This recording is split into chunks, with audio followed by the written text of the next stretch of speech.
Friends, welcome back to our channel housewife Sweety vlogs. నేను ఈరోజు మీకు కొన్ని ఇంట్లోనే చేసుకునే సేవింగ్ టిప్స్ చెప్తానండి. మనకు శాలరీ రాగానే చేతి నిండా డబ్బులు ఉంటాయన్నమాట. చేతి నిండా డబ్బులు ఉన్నాయనేసి మనం ఏం చేస్తాము, కొన్ని అనవసర ఖర్చులు కూడా పెట్టుకుంటూ వస్తాము. కొన్ని మనమే ఈజీగా చేసుకున్నవి కూడా చేసుకోకుండా డబ్బులు ఇస్తే సరిపోతుంది కదా అని చేసుకుంటూ వస్తాము. అవి మనమే చేసుకుంటే ఎంత అమౌంట్ మిగులుతుంది ఎలా అనేది నేను ఈ వీడియోలో మీకు క్లియర్గా చెప్తాను, చూపిస్తానండి. పిల్లలకి ట్యూషన్ మనమే చెప్పుకోవచ్చండి ఇంట్లో. ఇప్పుడు బయట కూడా ట్యూషన్కి చాలా డిమాండ్ ఉంది. ఒక మెంబర్కి చిన్న పిల్లలైనా సరే 1000 రూపీస్, 500 to 1000, 1500 వరకు చేస్తున్నారు మనకు ట్యూషన్ ఫీజు. అలా కాకోకుండా మన పిల్లలకి మనమే ఇంట్లో ట్యూషన్ చెప్పుకున్నామంటే మనకు ఆ 1000, 1500 కూడా మిగులుతుంది కదండి. ఆ అమౌంట్ పక్కన పెట్టేసేసి మనం సేవింగ్లోకి యాడ్ చేసేసుకోవాలి. మళ్ళీ మనము మన పిల్లలకి మనమే చదువు చెప్పుకోవడం వల్ల వాళ్ళు ఏం రాస్తున్నారు, ఎలా చదువుతున్నారు అనేది మనకు క్లియర్గా తెలుస్తుంది. ఏ సబ్జెక్ట్లో వీక్ ఉన్నారు, ఏ సబ్జెక్ట్లో ఫాస్ట్గా ఉన్నారు అనేది కూడా మనకు క్లియర్గా తెలుస్తుందండి. వాళ్ళ వర్త్ ఎంత ఉంది, రియల్ వర్త్ ఎలా అనేది కూడా మనకు తెలుస్తుంది. మన పిల్లలకి మనమే ట్యూషన్స్ చెప్పుకోవచ్చు. ఇది ఒక సేవింగ్ టిప్ అండి. మెయిట్స్ మీద ఆధారపడుకోకుండా మనం ఇంట్లో పని మనమే చేసుకున్నామంటే మనకు ఎక్సర్సైజ్ లాగా ఉంటుంది, ప్లస్ ఆ అమౌంట్ అంతా సేవ్ అవుతుంది. ఇప్పుడు ప్రజెంట్ మెయిడ్స్కి ఓన్లీ గిన్నెలకైనా 1000 రూపీస్ అబోవ్ ఇవ్వాల్సి వస్తుంది. ఈ అమౌంట్ కూడా మనం సేవ్ చేసిన వాళ్ళం అవుతాము. మనమే మన ఇంట్లో పని మనమే చేసుకున్నామంటే మెయిడ్స్ మీద ఆధారపడుకోకుండా.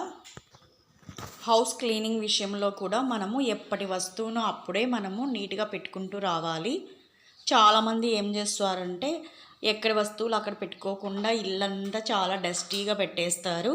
ఇలా పెట్టడం వల్ల మనము ఎక్కువ మందిని మెంబర్స్ని పిలుచుకొని పండగలకి, క్రిస్మస్ పండగ కానీ, జనవరికి, సంక్రాంతికి కానీ మనము ఎక్కువ మెంబర్స్ని పిలుచుకొని వాళ్ళతో వర్క్ చేయించుకొని వాళ్ళకి 1000 రూపీస్ అలా ఇవ్వాల్సి వస్తుంది పర్ డేకి.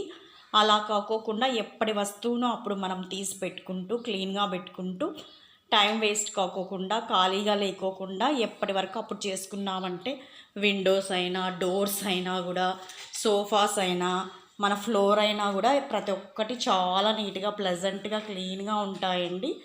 ఇలా మెయిడ్స్ మీద ఆధారపడుకోకుండా మన ఇంట్లో సంబంధించిన వర్క్ కూడా మనమే చేసుకోవాలి. ఈ విధంగా మన ఇంట్లో బట్టలు మనమే ఉతుక్కోవడము, మనమే ఐరన్ చేసుకోవడం లాంటివి చేసుకోవాలి. ప్రజెంట్ మా ఇంట్లో 6 మెంబర్స్ ఉన్నారు. 6 మెంబర్స్వి ఎవరి వాళ్ళము మేమే ఉతుక్కుంటాము, మేమే ఐరన్ కూడా చేసుకుంటామండి. ఇప్పుడు ఐరన్ కూడా చాలా టూ మచ్ కాస్ట్ ఉన్నాయన్నమాట. 1 పెయిర్ చిన్నపిల్లలు కూడా 10 రూపీస్ అలా తీసుకుంటున్నారు. ఈచ్ పెయిర్కి 10 రూపీస్ అని అంటే మనము అన్ని బట్టల ఐరన్ కూడా చాలా అమౌంట్ అవుతూ ఉంది. దాదాపు మా అందరివి 6 మెంబర్స్కి ఓన్లీ ఐరన్ కూడా మాకు 1000, 2000 వరకు అవుతుంది. అలా కాకుండా మేమే వాష్ చేసుకొని మేమే ఐరన్ చేసుకోవడం వల్ల ఆ అమౌంట్ మొత్తం సేవ్ అవుతుందండి నాకు. ఫ్రిడ్జ్ మెయింటెనెన్స్ కూడా నీట్గా చేసుకోవాలండి మనము. నేనైతే వంట చేసేటప్పుడు అన్ని రకాల కూరగాయల బాక్సెస్ బయట పెట్టేసుకొని వంట అయిపోయిన తర్వాత లోపల పెట్టేసి ఇలా కరెంట్ కూడా సేవ్ చేస్తాను నేను. కరెంట్ సేవింగ్ కూడా చాలా ఇంపార్టెంట్ అండి. ఇప్పుడు మనము ఇలాంటి బార్లైట్ వేసుకోకుండా వీటి ప్లేస్లో మనం ఏం చేయాలి, ఇలాంటి ఎల్ఈడి లైట్స్ను యూజ్ చేసుకోవాలి. ఎల్ఈడి లైట్స్ను యూజ్ చేసుకోవడం వల్ల మనకు కరెంట్ కూడా చాలా సేవ్ అవుతుంది, లైటింగ్ కూడా చాలా బాగుంటుందండి. ఇలాగ మనం ఇంట్లోనే ఉండి కరెంట్ని కూడా సేవ్ చేసుకోవచ్చు. ఇంట్లో ఎవరు లేకపోయినా ఇలానే ఫ్యాన్స్ ఆన్లో పెట్టడము అలాంటివన్నీ ఏం చేయకోకుండా లైట్స్, ఫ్యాన్స్ చెక్ చేసుకొని ఆఫ్ చేసుకుంటూ ఉండు కరెంట్ కూడా సేవ్ చేసుకోవాలి. బట్టల విషయానికి వచ్చినా కూడా మనం ఇలా నీట్గా అరేంజ్ చేసుకోవాలి. నీట్గా అరేంజ్ చేసుకోవడం వల్ల మనం తీసుకున్నప్పుడు కూడా చెయ్యి అడ్డం పెట్టుకొని పైవన్నీ పట్టేసుకొని మనకి ఏ షర్ట్ అయితే కావాలనో అది మాత్రమే తీయాలి. బట్టలు కూడా చిందరవందర చేయకోకుండా నీట్గా ఆర్గనైజ్ చేసుకోవాలి. బట్టలు కూడా మనకి ఇష్టం వచ్చినట్లు వేలు పెట్టుకోకుండా మనకి ఏవి అవసరమో అవి మాత్రమే కొనుక్కోవాలి. కొత్తవి కొని పెట్టుకున్నా కూడా వీటి మనం ఏం చేయాలంటే బాక్సెస్ రూపంలో కొనాలి.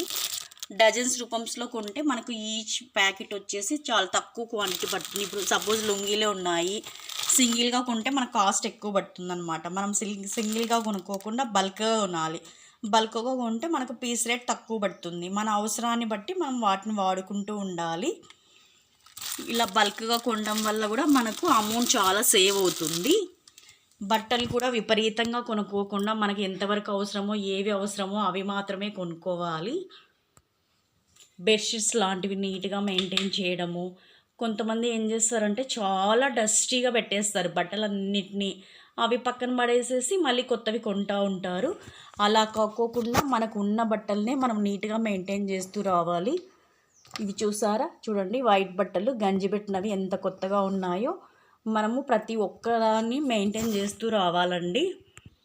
విపరీతంగా ఖర్చు పెట్టేస్తూ వెళ్తే మనకి ఎంత శాలరీ వచ్చినా మనకు సరిపోదు. నెలాఖరికి మనము శాలరీ వచ్చిన తర్వాత ఇస్తా అని చెప్పాల్సి వస్తుంది. అలా కాకోకుండా మనకు వచ్చే శాలరీని మనం ఈజీగా చేసుకునే పనులను మనం ఇంట్లోనే చేసుకుంటూ సేవ్ చేసుకుంటూ రావాలి. ఆ అమౌంట్ను కొన్ని మనం చేసుకోలేనే ఉంటాయి, వాటికి ఖర్చు పెట్టుకోండి. మనం ఈజీగా చేసుకునే వాటిని మనమే చేసుకుందాము. మనమే చేసుకోవడం వల్ల ఫిజికల్ ఎక్సర్సైజ్ ఉంటుంది, మనీ సేవింగ్ ఉంటుంది. ఇలా ఈజీగా కొన్ని చేసుకునే సేవింగ్స్ మీరు కూడా ఇంట్లోనే చేసుకోండి. కొత్తగా ఎవరైనా నా ఛానల్ చూస్తున్నట్లయితే please like, share and subscribe అండి. మీ సపోర్ట్ వల్లే నేను ఇంతవరకు రీచ్ అయ్యాను. మన సేవింగే మనల్ని ఆపదలో మనకు కాపాడుతుంది. ఒకరిని చేయి అడగకోకుండా మనకు వచ్చే అమౌంట్లోనే మనం సేవింగ్ చేసుకోవాలి. ఎర్నింగ్లో ఫస్ట్ సేవింగ్ ఇంపార్టెంట్ అండి, తర్వాతనే మనం ఖర్చు పెట్టుకోవాలి. ఇది నా opinion. Please like, share and subscribe అండి. థ్యాంక్ యూ ఫర్ వాచింగ్ అండి.